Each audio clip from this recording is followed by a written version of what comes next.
So I'm Richard Hills from Hills Antique Clocks in Holliston, Massachusetts. We were asked to do the restoration work on the Avery-Bennett Clock at the Old North Church.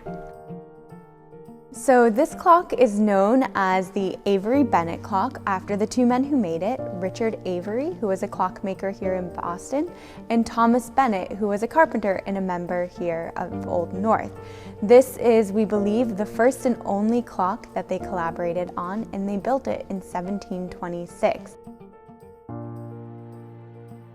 When we received the clock, it was in, the case itself was in tough shape. The glue had pretty much dried up out of it, and many of the pieces were starting to come apart. So we had to at least restore that, put it back together in traditional methods. So the correct glues were used.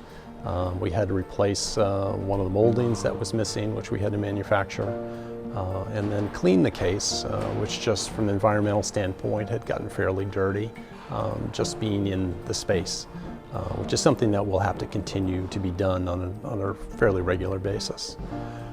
As far as the mechanism goes, it was dry, it needed some lubrication, needed to be cleaned. Again, environmental factors, they do get dirty in a space like this.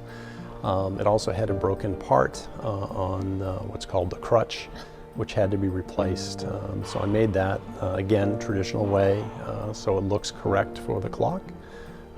And then reassembled it, added new cable, and from that point timed it, ran it in the shop, and now we've delivered it, put it back in its home. It's amazing to think about all of the people who have been here at Old North and heard that clock tick, just as you can hear it ticking right now. When the Queen of England, Queen Elizabeth, was here in 1976, she would have sat on the altar and heard the clock ticking.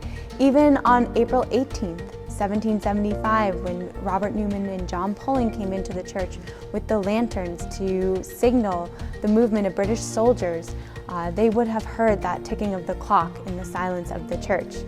It's probably the most historically significant clock that I've worked on, so I felt quite honored to be asked to do it. When you look at the environment and where it is and everything that this church stands for in history, I felt I had a need and an obligation to do it correctly.